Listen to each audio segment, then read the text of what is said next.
نام خدا. سلام، خسته نباشید. پیام های زیادی ارسال میشه از دوستانی که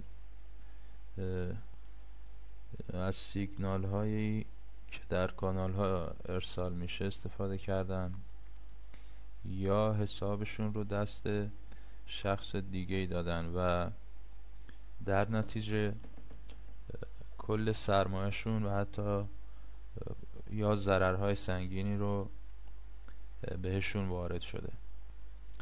اگر ویدیوی مربوط به افراد تازه کار در بازار فارکس رو دیده باشید، گفتم کلاهبردارها در کمینتون نشستن. حالا شما مخصوصا برای افرادی که تازه کارن یا حتی افرادی که چندین سال پیگیر این بازار هستن ولی هنوز موفق نشدن و میرن و از این سیگنال ها و استفاده میکنن و یا فریب این افراد رو میخورن.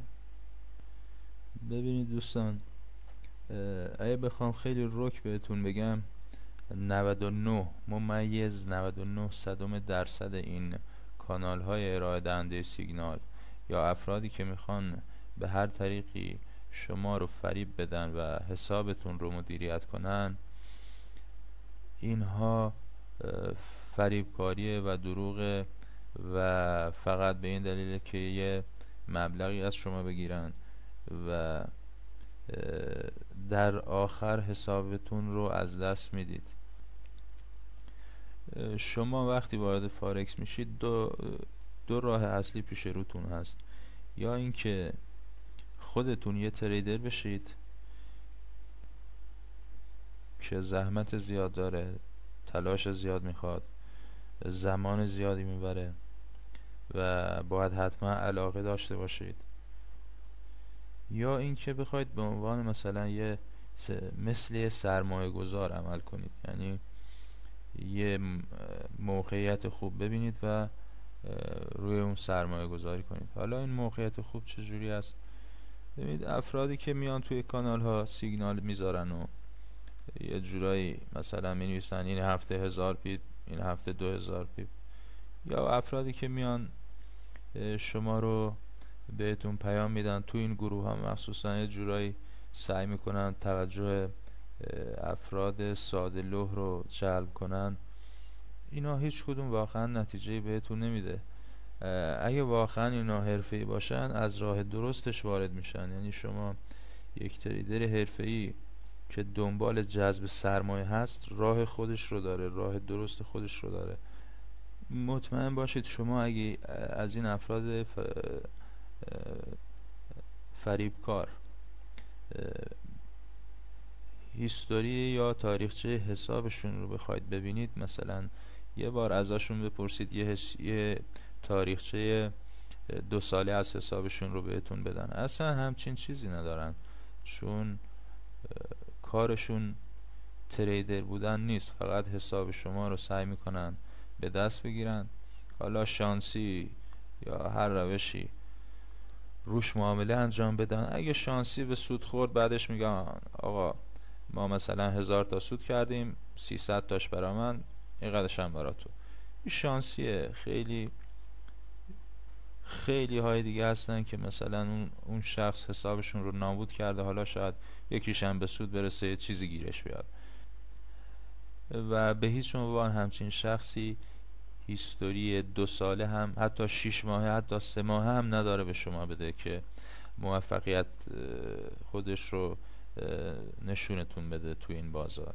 یا حتی این کانال هایی که سیگنال ارائه میدن و آمارهای عجیب و غریب، هر هفته سود سود سود، اصلا همچین چیزی تو بازار نیست. افرادی که واقعا تریدر هستن و دنبال جذب سرمایه هستن، اونا راهشون جداست. شما این افراد رو کل هیستوری و نتایج معاملاتشون رو در سایت های معتبر میبینید. یعنی میبینید این آقایی که میخواد جذب سرمایه کنه و ادعا داره که معاملات خوبی داره و اطلاعات حسابش رو در سایت های معتبری مثلا MQL5.com ثبت کرده، شما ذره ذره جزئیات حسابش رو میبینید که چطوری عمل کرده، چند درصد ماهانه سود داده، چقدر افت سرمایه داشته. اصلا به درد شما میخوره سرمایه گذاری رو کردن روی این حساب یا نه. پس این افراد حرفه‌ای حسابشون رو در سایت های معتبر ثبت میکنن که سرمایه گذار جذب کنن. حالا اگه بیان یه جایی هم توی کانال تبلیغ خودشون رو بکنن، تبلیغ حسابشون رو بکنن، لینک حسابشون هم بهتون میدن، میگن آقا بفرما برو تو فلان سایت که باید هم معتبر باشه، جزئیات حساب من رو ببین، اگه دوست داشتی سرمایه گذاری کن، نداشتی هم نکن. و مطمئن باشید افرادی که واقعا وجدان کاری هم دارن به شما میگن حتی حساب من میتونه ریسک هم داشته باشه، چون این بازار فارکس ممکنه یه ماه من 2 ماه 3 ماه سود ندم، و به هیچ عنوان نمیاد به شما وعده های دروغین بده. دوستانی هستن هر هفته پیام میدن، خیلی افراد هستن که حسابشون رو مثلا دادن دست فلان شخص بدون هیچ دلیلی. وقتی میپرسم چرا این کارو کردید، میگن فقط میگن اشتباه کردیم. حساب مثلا فرض کنید $5000 بوده، اومده رسونده به $300، رسیده به $200. خب الان دیگه راهی ندارید واقعا.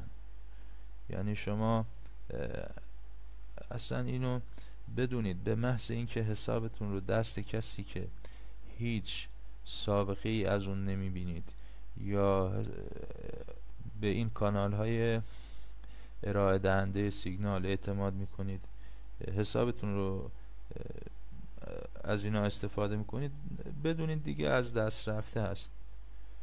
هرچند بارها این هشدارها رو چه من چه خیلی افراد دلسوز دیگه واقعا هستن این هشدارها رو میدن، اما باز هم کسی توجهی نمیکنه و متاسفانه این موضوع کلاهبرداری ها روز به روز هم داره بیشتر میشه. یعنی شما الان اگه 10 تا کانال فارکسی لینکش رو پیدا کنید، 9 تاش ارائه دهنده سیگناله.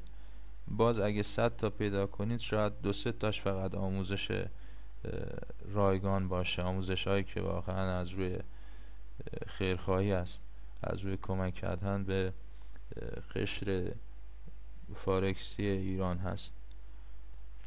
پس این هشدارها رو حتما جدی بگیرید و کاملا حواستون بهش باشه و توی این دام ها نیفتید. موفق باشید.